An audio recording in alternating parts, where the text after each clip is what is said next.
안녕하십니까. 네, 장사원입니다. 자, 국가직 2023년도 시험이 얼마 남지 않았습니다. 자, 여러분이 그동안 지난 시간 동안 열심히 준비해온 시험 과정들을 다 견디고 여기까지 잘 달려오셨거든요. 이제 남은 시간 차분하게 정리를 하시면 되는데, 정리하실 때 그동안 여러분이 공부하신 거 그것만 하세요. 이 영역을 새롭게 확장하려고 하지 마시고, 지금까지 공부한 것에서 100% 모두 출제될 것이다 라는 확신을 갖고 시작하는 겁니다. 그리고 만약에 내가 공부한 영역에서 출제되지 않았다 할지라도 당황하지 않고 기분 좋게 내가 찍으면 됩니다. 그것은 나만 모르는 게 아니라 대한민국에 있는 수험생 전체가 모르는 시험입니다. 그러니까 걱정 붙들어 매시고 기분 좋게 찍으시면 되고요. 찍으실 때 내가 정답을 찍는다라는 마음으로 찍으시면 됩니다. 그리고 제가 늘 말씀드리는 건, 여러분이 시험에 있어서 가장 중요한 건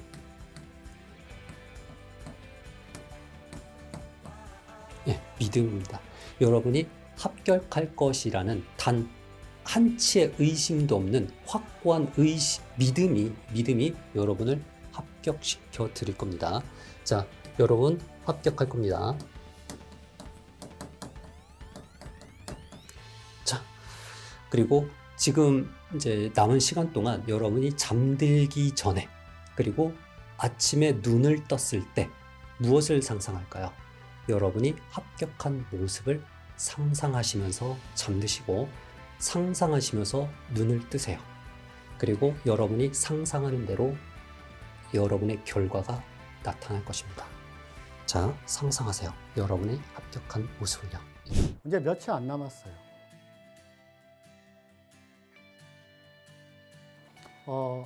무술가 이소룡이 했던 말 있잖아요. 연습 때 흘린 땀이 실전에서의 피를 줄여준다. 그러니까 지금 힘들지만 좀 더 힘을 내세요. 이제 며칠 안 남았으니까 후회 없이. 그러니까 여러분들한테 위로가 된다면 여러분의 경쟁자들도 분명히 힘들 거예요. 그때 여러분들이 좀 더 힘을 낸다면 여러분을 훨씬 앞서갈 수 있어요. 어떻게 보면 시험에서 가장 중요한 건 막판 스퍼트거든요.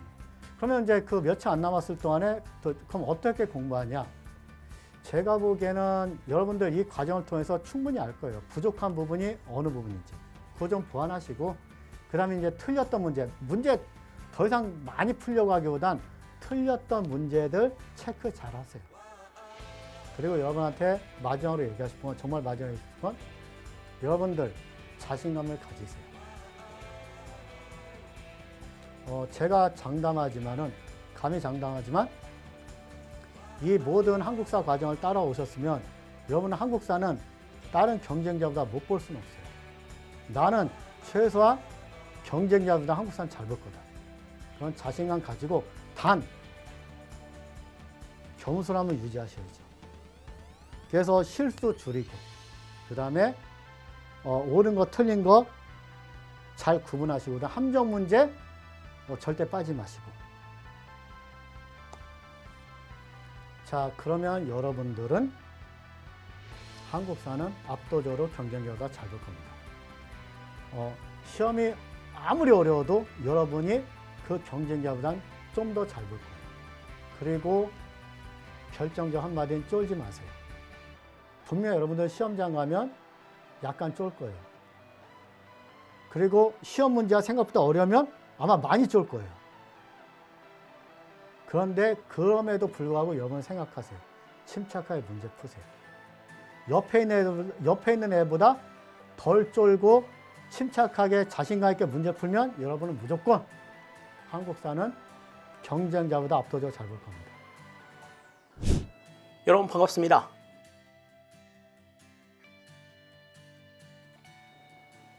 윌비스 공무원 학원에서 하재누리 행정학으로 여러분들을 만나고 있는 김철입니다. 2023년도 국가직 시험이 이제 얼마 남지 않았습니다. 이제 결전의 날이 다가왔는데요. 많이 떨리시고 많이 좀 불안한 생각들 많이 있으실 겁니다. 또 뭐 일부의 학생들 이야기 들어보면 그냥 이도 저도 어떻게 돼도 좋으니 그냥 빨리 시험이나 끝나버렸으면 좋겠다. 뭐 이렇게 생각하시는 친구들도 있는 것 같아요. 뭐 그 심정 뭐 모르지 않습니다. 하지만 일단 우리가 준비한 시험에 대해서는 최선을 다해서 좋은 결실을 맺도록 해야 되겠죠. 그 좋은 결실을 맺는 데에 이제 남은 시간 동안 전력을 다 하셔야 된다라고 하는 것 일단은 강조를 드리겠습니다. 그리고 한 가지 시험장에 가셔서 여러분들이 이제 좀 생각하셔야 될 부분들을 좀 말씀을 드리자면 여러분들은 잘 인지하지 못하시는데요. 여러분들은 이미 그 구급 시험을 준비하기 위한 모든 내용들을 전부 다 머릿속에 다 넣으셨어요. 그 머릿속에 들어가 있다라는 사실을 여러분들이 지금 인지하지 못할 뿐이지 여러분들 머릿속에 그 내용이 들어가 있지 않은 건 아닙니다. 그러니까 결정적인 순간에 여러분들이 시험 문제를 받았을 때 그 내용들은 전부 다 새록새록 생각이 날 거예요. 그 새록새록 생각이 나도록 하려고 하면 여러분들이 지금 마무리 정리한 내용들에 대해서 충분하게 정리를 해두시는 것, 꼼꼼하게 정리를 해두시는 것이 무엇보다도 중요하리라는 생각이 듭니다. 어려운 문제가 출제가 됐는데 정말 어려운 문제가 출제가 돼서 이거 뭐 물어보는 거지? 라고 생각을 했지만 내가 그 문제를 찍어가지고 맞출 수도 있어요. 반면에 정말 쉬운 문제를 만났는데 그 쉬운 문제 만나서 쉽다 라고 해가지고 댐비다가 실수해가지고 틀리는 경우들도 있단 말이지. 그냥 항상 어려운 문제는 틀리고 쉬운 문제는 맞춘다 이렇게 생각하실 일이 아니라는 거죠. 어렵든 쉽든 문제를 풀 수 있는 확률은 50대 50이다. 그러니까 어려운 문제를 만났다 하더라도 여러분들이 포기하시면 안 될 거고 쉬운 문제를 만났다고 댐비셔도 안 된단 말씀인 거죠. 그러니까 난이도에 상관없이 여러분들이 할 바를 다 하시는 중립적인 자세를 취하실 수가 있어야 됩니다. 그러니까 그러려고 하면 어려운 문제를 만나든 쉬운 문제를 만나든 여러분들이 평정심을 유지하는 것이 무엇보다도 중요하다 하는 것 말씀을 드리고 싶어요. 그러니까 평정심을 유지하는 그 평정심이 깨지게 되면 쉬운 문제로 인해서 깨질 수도 있고 어려운 문제로 인해서 깨질 수도 있단 말이죠.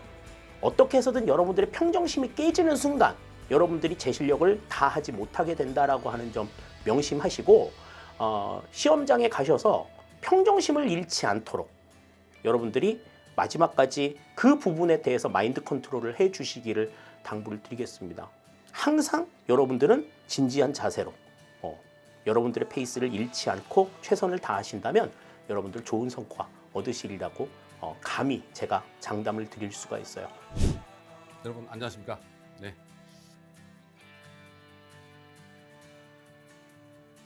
이제 시험이 뭐 일주일 정도밖에 남지 않았어요.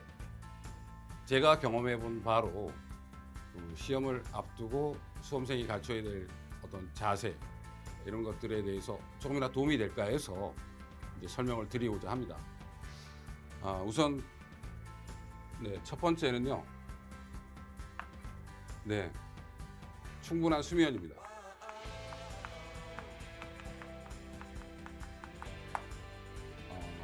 제가 지금 시험 앞두고 열심히 공부하신 분은 지금 긴장 상태가 굉장히 높이 텐션이 올라가 있어요.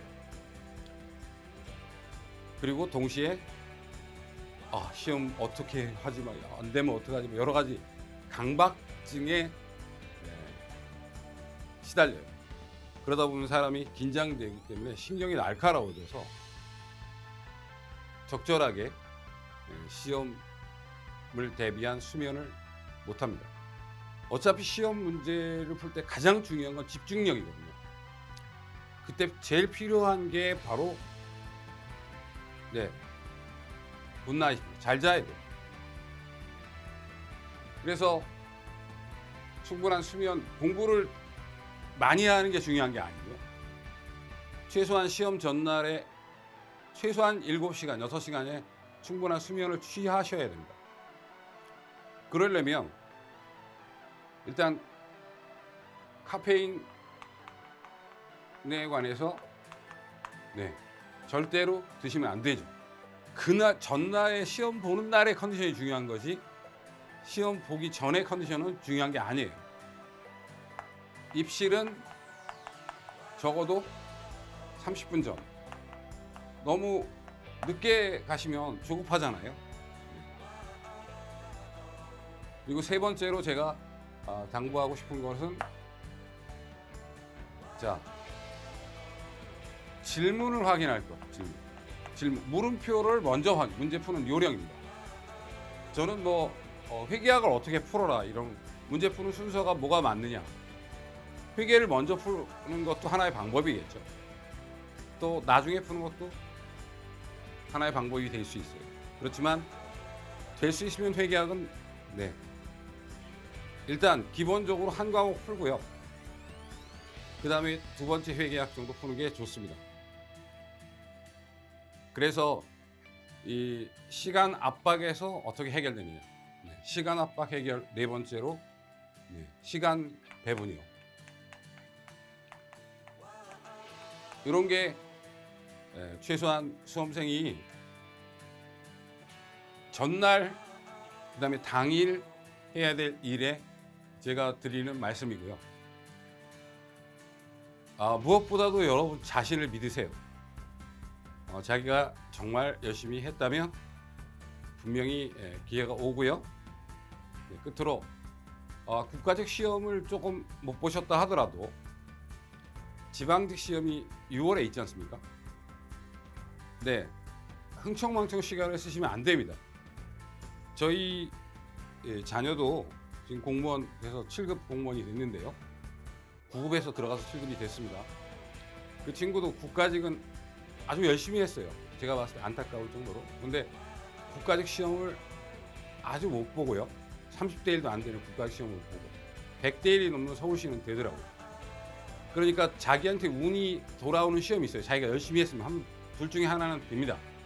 그러니까 네, 낙심하지 마시고 지방직 시험도 대비해서 꼭 올해 공무원이 되시기를 진심으로 바랍니다.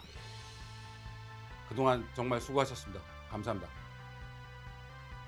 국가직 시험이 코앞이죠. 자, 국어 문제 어떻게 풀어야 될까요? 국어 문제만이 아니라 나머지 과목들 다 합쳐서 5과목이죠. 국가직 시험이요. 국어에서도 중요하지만 모든 과목을 한꺼번에 본다는 사실을 잊어서는 안 됩니다. 5과목, 100분 주어지고 90분 문제를 풀고 한 10분 정도는 마킹을 해야 되겠죠.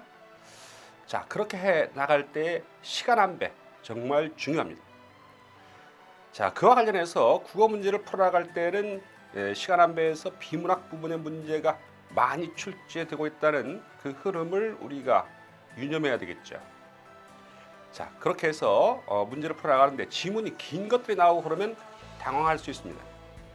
당황하지 마시고 문법이라든가 나머지 부분들은 어문 규정 같은 것들은 빠른 시간 내에 빨리 풀어내야 되겠죠. 그래서 평상시 연습했던 대로 답하시면 됩니다. 그런데요, 비문학은 시간이 많이 걸리니까 어떻게 정리를 해야 될까요? 문제를 똑바로 보셔야 됩니다. 맞는 답을 고르시오. 가장 적절한 것을 고르시오. 문제를 똑바로 보지 않고 나중에 보면 실수했다 하는 친구들이 꽤 있습니다. 문제 똑바로 보고 그다음 지문이 길고 그러면요, 뭐 먼저 봐야 돼요? 선택지 1, 2, 3, 4번을 먼저 보셔야 됩니다. 그래서 선택지의 내용을 핵심 키워드 같은 것들을 명확히 알고 지문을 보셔야죠.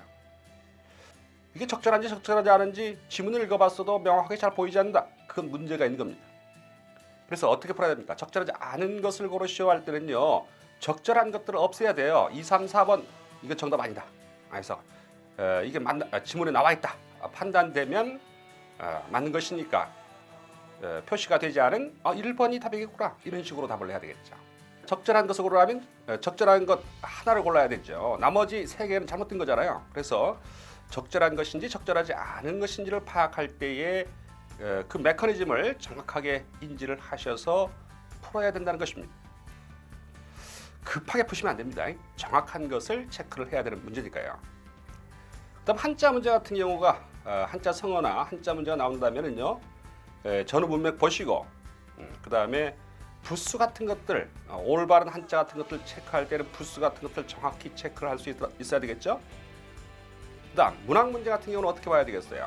역시 선택지를 먼저 보시면서 어떤 내용을 담아내고 있는지 그걸 힌트로 삼아서 작품을 보셔야 됩니다. 자, 그렇게 해서 시간 내에 빨리 풀어낼 수 있다면 여러분들 고득점을 얻을 수 있으리라 보입니다. 안 봤던 내용이 나왔다, 겁먹지 마시고 차분히 읽어나가면, 그 순서를 밟아나가면 답이 나올 수 있다, 이렇게 생각하셔서 과감하게 체크하시고 넘어가시면 됩니다. 그러면 큰 실수가 없으면 고득점을 받을 수가 있죠. 여러분 반드시 고득점으로 합격할 수 있도록 하시기 바랍니다. 파이팅입니다.